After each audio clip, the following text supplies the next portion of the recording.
Bavaria, April 1945.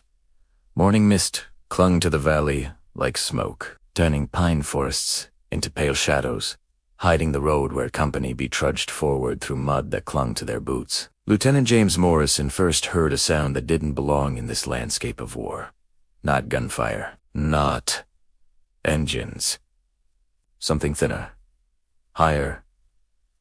Children crying. His platoon stopped, reflex reset.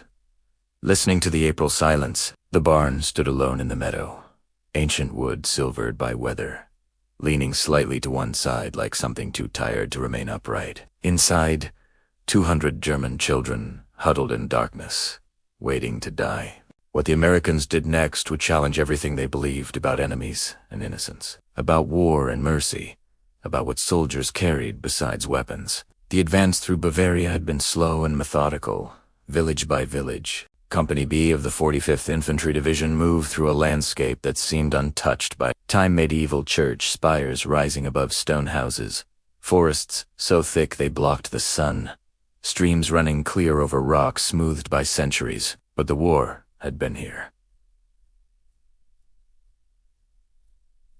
Its traces lay everywhere. Abandoned artillery rusting in fields, bomb craters, houses with walls blown away, rooms exposed like dollhouse cutaways, furniture still in place, as if families might return at any moment. Lieutenant Morrison was 24, from Oregon, a school teacher before the war. He had landed at Salerno, fought through Rome, crossed the Rhine, seen things that would wake him at night for decades. He knew how to read terrain, how to sense ambush, how to keep his men alive. But he didn't know what to do with the sound of children crying in an empty barn.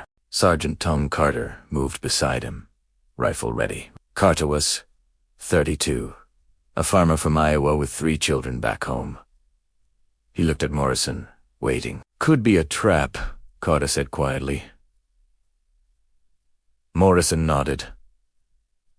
They had seen traps before, buildings wired with explosives. Civilians used as shields, desperate last stands by forces that knew they were losing. But the crying continued then, desperate, fear so pure it cut through tactical thinking. "Perimeter," Morrison ordered. "Williams, check the barn." "Careful." Private Eddie Williams moved forward slowly, rifle raised, with the deliberate caution of a man who had survived 11 months of combat by never assuming anything was safe. He reached the barn door, pressed his ear against the weathered wood, and listened. The crying grew louder, mixed with German voices. Adult voices trying to soothe, to calm, to hold order inside whatever chaos remained. Williams pushed the door open. Sunlight poured into the darkness, revealing a scene that made him lower his rifle. Children. Dozens. Hundreds. Packed into the barn like livestock.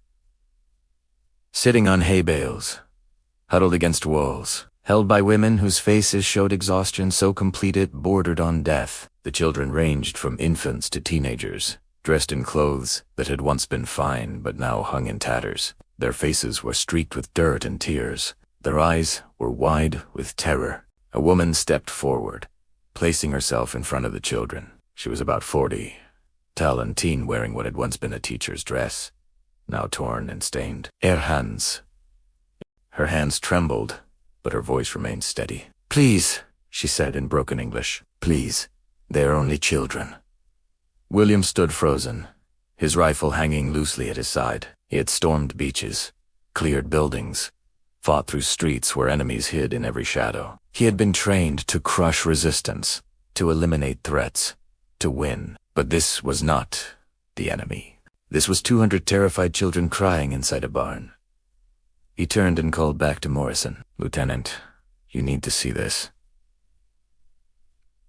Morrison entered slowly, letting his eyes adjust to the darkness. The smell struck him first in washed bodies, sharp sweat, soiled clothing, and beneath it all, the sickly sweetness of infection and illness. Children stared at him with eyes that had seen too much, faces marked by the hollow emptiness of those who no longer believed in safety. 4 women stood among them, forming a living shield with their bodies. The one who had spoken stepped forward again. "I am Frau Greta Schneider," she said, shaping each English word carefully.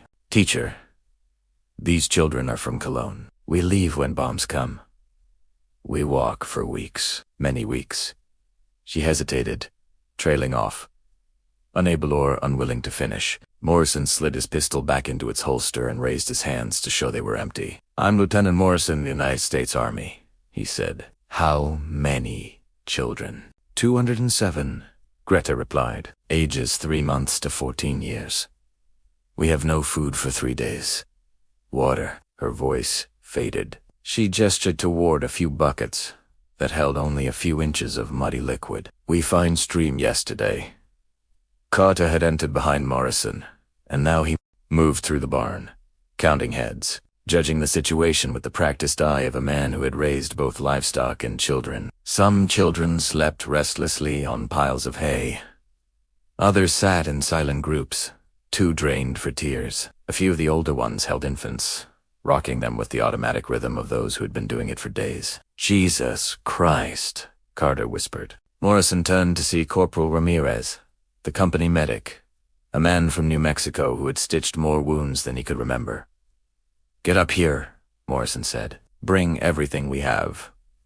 The other teachers introduced themselves. Frau Hartmann, barely 20, who taught music. Frau Cole, older, gray-head, a mathematics instructor. And Frau Meyer, a widow who had taught literature before the war took her husband and both sons. They had been evacuating children from Cologne since March, moving them away from heavy bombing, away from advancing armies, searching for safety that no longer existed. The city is destroyed, Greta explained, sitting on a hay bale, while Morrison's men began handing out canteens of water. First, British bombs, tin American.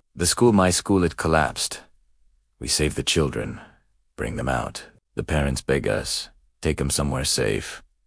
So we walk. First, to Dresden. She paused, her face going still. Dresden. Morrison knew about Dresden. Everyone did. The firestorm in February, temperatures so intense that people had burned alive in basements where they hid. A city consumed in hours. Aerial photographs, estimates from 25,000 to over 100,000 dead. No one knew the real number. There were not enough remains to count. We leave before the fires, Greta continued. We take the children south. We think maybe Bavaria will be safe, but everywhere the war follows. Villages will not take us. Too many mouths, not enough food. Some chase us away with sticks, so we walk. Always walking. Ramirez moved among the children, checking for medical emergencies. He found malnutrition, dehydration, lice, infected wounds, respiratory infections, and in 3 cases, symptoms that might be typhus or dysentery. But none were dying. Not yet. Somehow, the teachers had kept them alive through weeks of displacement, hunger, and exposure. How? Morrison asked quietly, watching Hartmann comfort a crying infant. How did you keep them alive? Greta looked at him with eyes that held something beyond exhaustion. Because we promised, she said. When parents give us their children, they make us promise. Keep them safe. Bring them home when the war ends. So we promise. She searched for words. A promise is all we have left. Morrison stepped outside the barn and lit a cigarette he did not want. He smoked slowly, trying to think through options that felt like choosing between bad and worse. The tactical situation was clear. Company B was advancing east, pushing toward Munich, following orders written by generals who calculated war. In terms of objectives achieved and territory secured, 200 German children did not appear in those calculations. Carter stepped beside him and accepted a cigarette. What are we going to do, Lieutenant? Morrison exhaled smoke toward the gray sky. Protocol says we report up the chain. Wait for instructions from regiment. How long will that take? Could be hours. Could be days. Morrison looked back at the barn. Those kids don't have days. Private Williams approached, carrying a clipboard. Did it count, sir? 207 children, like the teacher said. We gave them all the water we could spare. passed out some rations. Ramirez says at least a dozen need medical attention soon, maybe 3 or 4 critically. Morrison nodded, doing the math in his head. The company had field rations for 3 days, medical supplies for minor injuries and common sickness. They were not equipped to care for 200 starving, sick children, but leaving them was not an option. It could not be an option. What about the rest of the advance? Williams asked. That was the question. Company B had orders to secure the next village, establish a defensive position, and wait for armor support before pushing toward Munich. Any delay would affect the battalion's schedule. Resources would be diverted. Plans would change, and wars were won by following plans, by keeping momentum, by not letting sympathy interfere with objectives. Morrison thought of his classroom in Oregon, of the students he had taught before the war. 12-year-olds learning geography, struggling with long division, passing notes when they thought he wasn't looking. Children being children, blessed with the ordinary cruelty and kindness of youth, untouched by war. He dropped the cigarette and crushed it under his boot. We're taking them with us. Carter raised an eyebrow. Sir, we're taking them with us, Morrison repeated. Louder now, his voice carrying the weight of a decision made. All of them?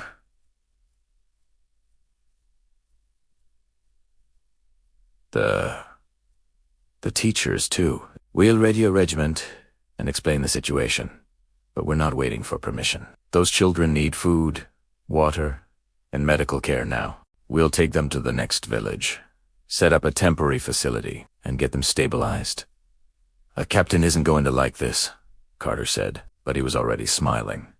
The look of a man who had hoped his lieutenant would make exactly this choice. A captain can court-martial me if he wants, Morrison replied, but I'm not leaving children to die in a barn. They moved out at noon. The column looked nothing like any military formation Morrison had ever commanded. Soldiers carried children too weak to walk. Jeeps were loaded with the youngest infants and toddlers, packed carefully among ammunition crates and radio equipment. The teachers walked alongside, trying to keep order, singing German songs to lift spirits and distract from hunger and exhaustion. The Americans shared their rations, chocolate bars, crackers, Ghent Beaches divide, with careful precision to make them last. Some soldiers gave away their entire day's food, deciding they could eat later, and the children needed it more. Private Johnson, a mechanic from Detroit who never spoke about having kids, carried a 3-year-old girl on his shoulders for 6 miles, whispering to her in English she didn't understand but found comforting anyway.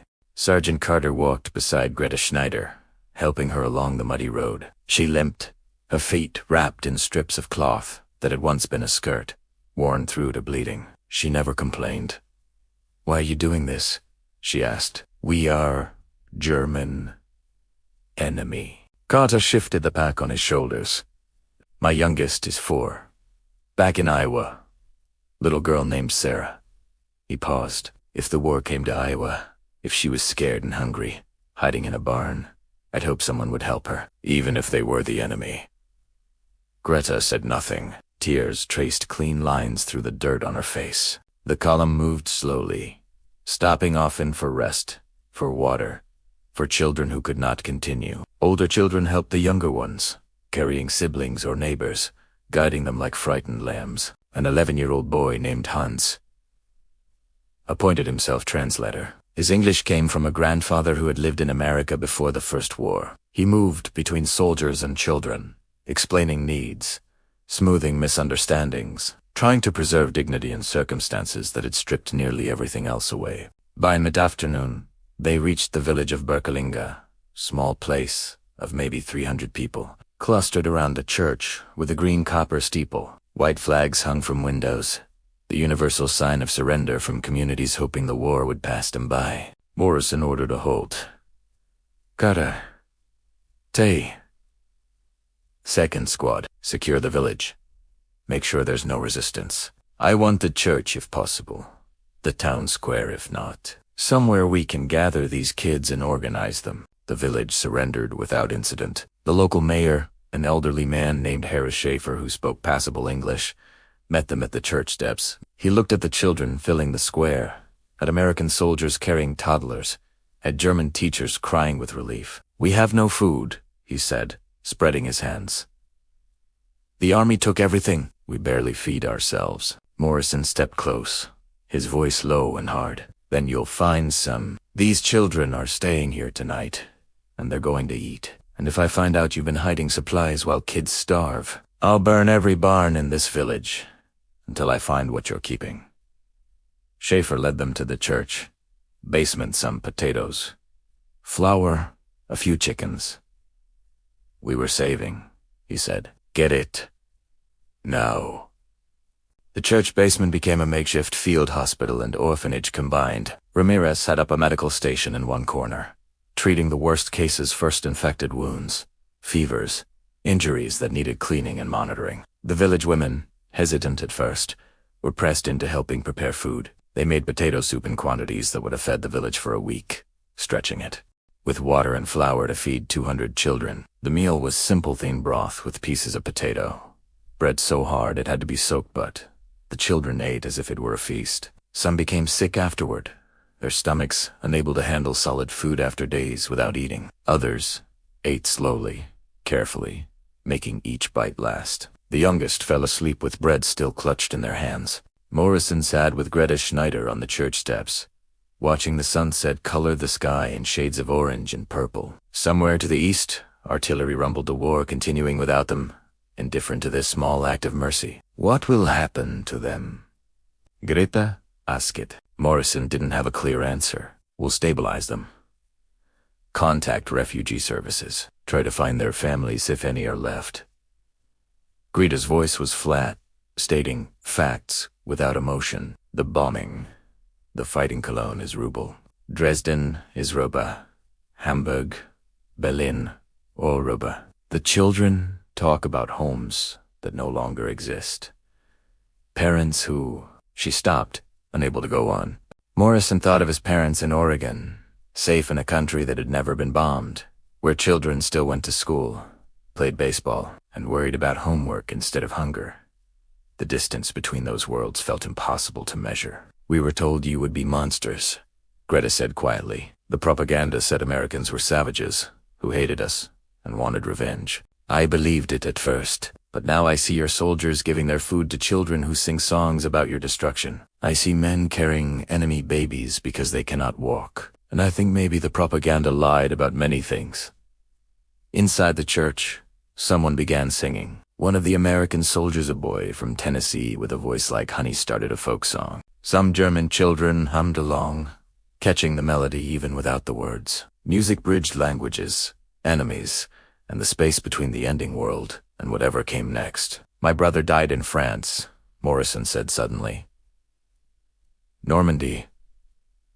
June 6th. I got the telegram 3 days before I shipped out. He paused, searching for words he hadn't spoken in years. I hated Germans.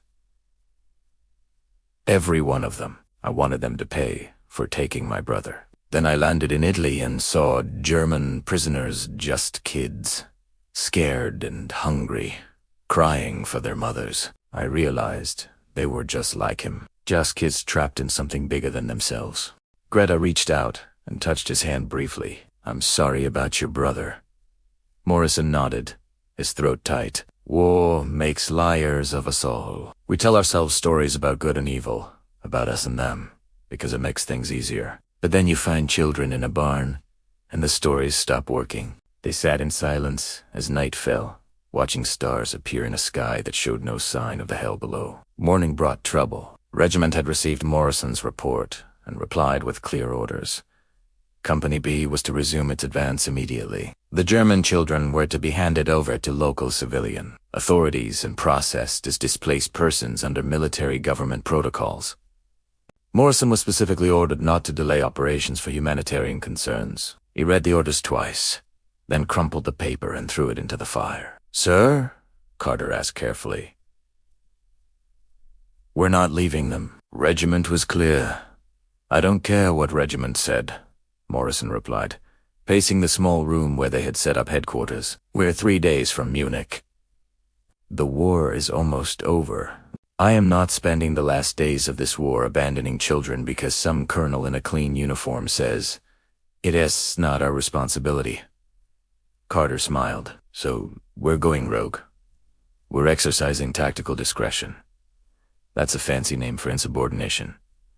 Court-martial me later, Morrison sighed. Help me now. They formed a plan. Company B would officially continue its advance, but at a slower pace, buying time to arrange transportation for the children. Morrison would request extra medical supplies from Division, citing combat casualties instead of civilian refugees. They would gather vehicles from village farms, civilian, automobiles, anything with wheels to carry those too weak to walk. The teachers continued supervising the children, keeping order and providing the steady care that had kept them alive so far. By mid-morning they had assembled a convoy that looked like a refugee column from some earlier, more primitive war. Trucks filled with children, soldiers walking alongside, teachers leading singing games to lift spirits. During the journey, the village donated what supplies it could: blankets, a few medical items, some food, partly out of genuine kindness, partly out of fear that the Americans would take more if they refused. The advance continued south toward Munich through terrain that showed growing signs of the war's end. White flags everywhere, abandoned equipment, soldiers surrendering without firing a shot. They passed villages shattered by bombs, houses with collapsed walls, photographs still hanging on broken fragments, family portraits, watching over the ruins of Germany's ambitions. At every stop, Morrison requested more supplies. At every checkpoint, he explained the situation to officers who could have ordered him back into formation. Some threatened court-martial.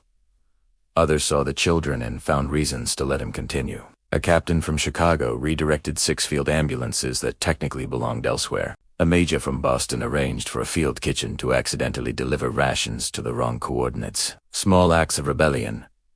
Officers choosing mercy over regulations. Private Williams, keeping records in his careful, accountant-like handwriting, documented everything. For the court-martial, he joked darkly, "You're going to need good paperwork."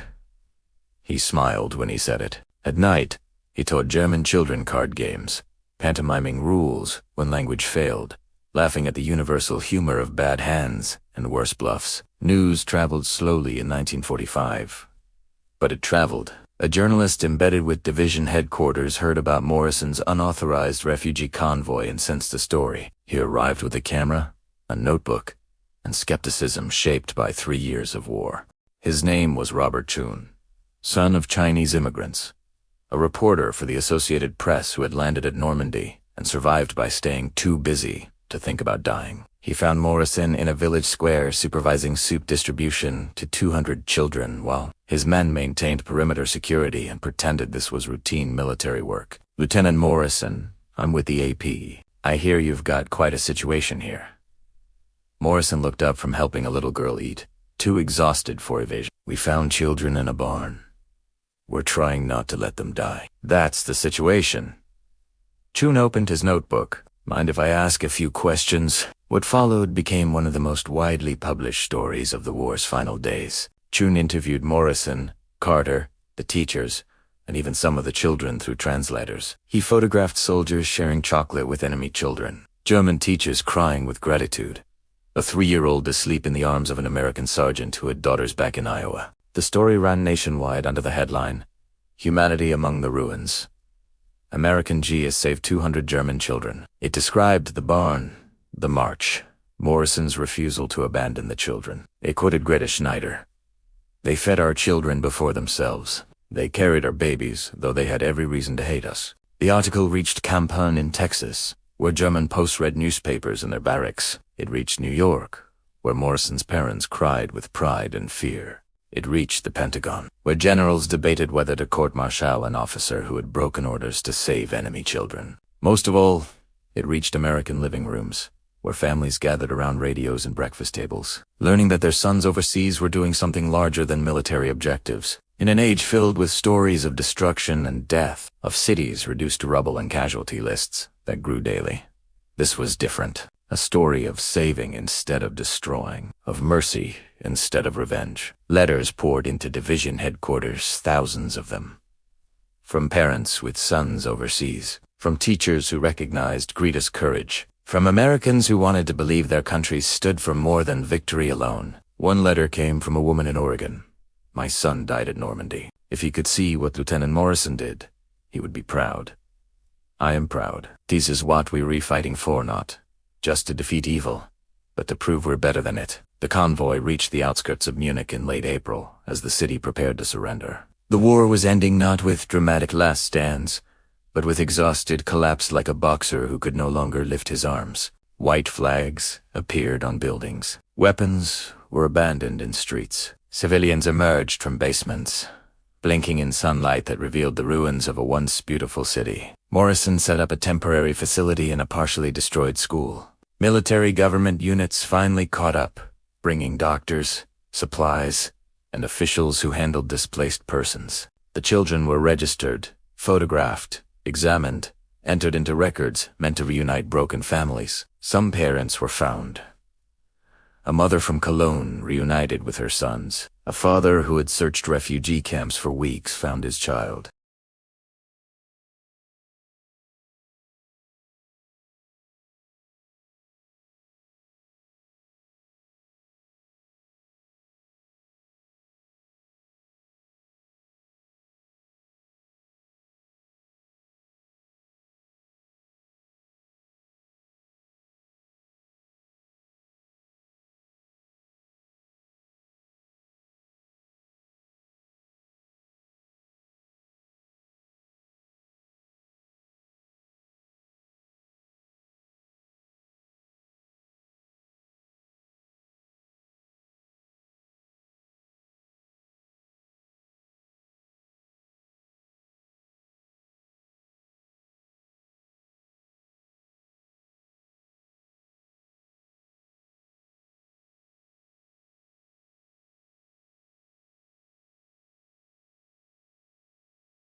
Yes, sir.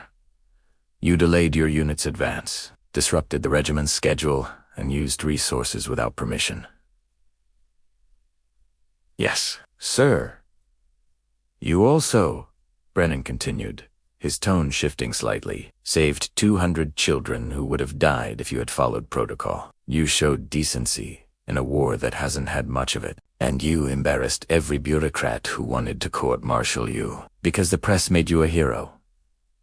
Morrison stayed silent, unsure where this was going. Brennan opened a folder and removed a single sheet. This is a letter from General Eisenhower's office. He read Chun's article. He personally requested that no charges be filed. He read aloud, "In a war defined by destruction, we need more men like Lieutenant Morrison, who remember that winning means more than defeating the enemy." He slid the paper across the desk. Morrison read it, barely able to absorb the words. "The charges are dropped," Brennan said. "You're officially reprimanded for insubordination. It goes in your file and means nothing. You're also being recommended for commendation." He paused, a faint smile crossing his face. "Off the record, you did good, Lieutenant. You did the right thing when it was hard. That's what officers are supposed to do, even when regulations disagree." Morrison felt something loosen in his chest, weeks of tension released. "Thank you, sir." "Don't thank me," Brennan replied. "Thank the 200 kids who are alive because you cared." He stood and offered his hand. "The war in Europe is over. You'll be shipped home in a few months. Get discharged. Go back to teaching or whatever you were before. But remember, what you did mattered. Not because it changed the war, but because it changed their lives. That's worth more than any medal." Morrison returned to Oregon in August 1945. He came home to a ticker-tape parade he did not want, to a tension that made him uneasy. He tried to explain that he had only done what anyone would have done, that his men deserved the credit, that the German teachers were the true heroes for keeping children alive through weeks of displacement. But America wanted heroes who saved children instead of only defeating enemies. Chun's article was reprinted in hundreds of newspapers.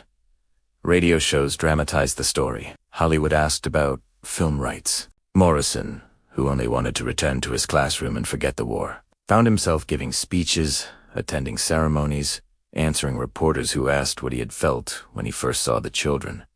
He never found good answers. The truth was too complicated, woven with loss, anger, and the crushing exhaustion of war. He had saved those children partly out of compassion and partly out of guilt. Guilt over his brother's death, over the Germans he had killed, over his role in a war that leveled entire cities. Saving 200 children did not balance those scales, but it was something a moment of creation in a landscape of destruction. The German teachers were offered passage to America, sponsored by churches and community groups that wanted to help. Greta Schneider accepted. Arriving in New York in September 1945, she settled in a small town in Pennsylvania, taught German at a local high school, and spent evenings writing letters to former students scattered across occupied Germany. She stayed in touch with Morrison. They exchanged letters for decades' birthday cards, Christmas greetings, and occasional long letters about how the children were doing. Many had been adopted, finding new families among the ruins. Others reunited with surviving relatives. A few disappeared into post-war chaos, their fates unknown. Hans, the 11-year-old translator, immigrated to America in 1952. He became an engineer, married an American woman, raised 4 children who never had to hide in barns or walk for weeks, searching for safety. He named his first daughter, Greta. Hilduran never truly recovered. Years in orphanages and foster homes left scars that shaped their lives. They became alcoholics, criminals, or simply broken people who struggled to find their way in a world that had taken everything from them. The barn, the march, Morrison's mercy. These things had saved their lives, but they could not undo all the damage war had caused. Some struggled for years. Others flourished. They became doctors, teachers, business owners, artists. They built families, raised children, and helped shape the Germany that rose from ruins. When they spoke to their own children about the war, they told of American soldiers who found them in a barn and chose mercy over convenience, who carried them to safety even when regulations said they should not. In 1985, 40 years after the war's end, a reunion was organized. No one quite remembered who first suggested it, only that survivors, soldiers, and teachers were brought together. Television crews arrived. German and American officials attended, speaking about reconciliation and lasting bonds. Morrison flew to Germany, now 64. Retired from teaching, living quietly in Oregon with his wife and grandchildren. He had trained himself not to think about the barn, because thinking about it meant remembering the war. But he went because the children wanted to thank him, because Greta Schneider, now 8, and Freyr had written, asking him to come, because 40 years felt like enough distance to face the memories. The reunion took place in Munich, in a convention center built where the old school had once stood. 200 people attended, children, now middle-aged adults, soldiers, now grandfathers, Germans and Americans together, speaking English, German, and the shared language of experience. Morrison was surrounded by strangers who hugged him, cried on his shoulder, introduced children and grandchildren, and said, "This is the man who saved my life." A woman in her 40s, 3 years old in the barn, handed him a photograph. It showed a little girl asleep in the arms of an American soldier. Torn and faded, but clear. "That's me," she said. "And that's Sergeant Carter. I carried this my whole life, to remind myself that mercy exists." Hans found him next. Now, a successful engineer with grown children, his English marked only by a slight accent. "Lieutenant Morrison, I've wanted to thank you for 40 years. They embraced 2 old men who had once been a soldier and a child, connected by circumstances beyond simple labels, not friends, not family. Something else. Survivors of the same wound, participants in the same moment of grace. Greta Schneider gave a speech.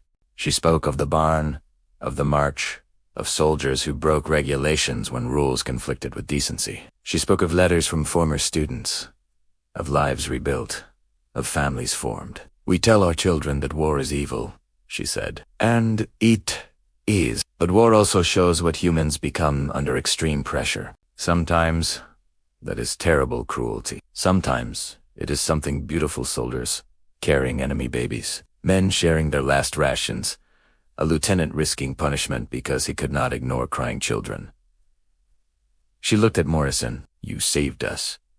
Not only our lives, you saved our faith, that people can be good, even when everything pushes them toward evil. That matters. It will always matter."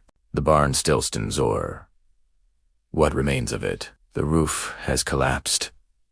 The walls lean at impossible angles. Plants have reclaimed the place where children once waited in darkness. In 1995, a plaque was placed there, explaining in German and English what happened in April 1945. Visitors sometimes come Germans seeking to understand their past. Americans tracing relatives who served in the 45th Division. They stand in the meadow and imagine the crying children. The lieutenant's choice. The march south through ruin. Enemies becoming protectors. Morrison died in 1998 at his home in Oregon, surrounded by family. His obituary mentioned his wartime service, his decades of teaching, his devotion to his wife of 53 years. It included a paragraph about the barn and the children. His family donated his papers to the National World War II Museum letters. From Greta, reunion photographs, and a small notebook where he had written, "Regulations exist to serve humanity, not replace it. We save children because that is what humans do when rules fail." The children, now grandparents and great-grandparents, carried the memory forward. They told their descendants about the barn, about soldiers who chose mercy when vengeance was easier. They shared photographs and letters, passing on stories that grew richer with time. In classrooms across Germany and America, teachers used the story to discuss moral courage, the choices individuals make when systems fail. They showed Chun's photographs, soldiers holding children, teachers crying, a girl asleep in Carter's arms. They asked students, "What would you have done? Follow orders or follow conscience?" Most said they would have done what Morrison did, but most had never heard children crying in a barn while regulations demanded they march on. It is easy to choose mercy in theory, harder when careers and lives are on the line. But Morrison chose, and because he chose, 200 children lived. Because he chose, families were rebuilt. Because he chose, the world received a small measure of grace in a war that had very little to spare. The barn collapsed further in 2010, finally giving in to weather and time. But the plaque remains. People still visit. They still stand in the meadow, remembering what happened there. Some leave flowers. Others stand in silence, thinking about the strange alchemy that turned enemies into family. Bonds stronger than nationality or ideology. War reveals humanity at its worst, and its best often at the same time. It creates moments where a single decision echoes across generations, where a lieutenant's choice to disobey orders saves 200 lives and reshapes how we understand mercy amid destruction. Morrison never thought of himself as a hero. Until his death, he insisted he had only done what anyone would do, that his men deserved credit, that the German teachers were the true heroes. But history remembers him differently. History remembers the barn. The crying, the decision to break regulations because rules conflicted with something more important than efficiency. In the end, that is what we remember from wars. Not territories gained or battles won, but moments when individuals chose decency over convenience, mercy over revenge, humanity over procedure. These moments do not change the outcome of wars. They change something deeper. They change what wars mean. They shape what we carry forward from devastation. 200 children. One barn. A lieutenant who heard crying and could not turn away. That is the story. That is what followed. And decades later, as long as people remember, it still astonishes.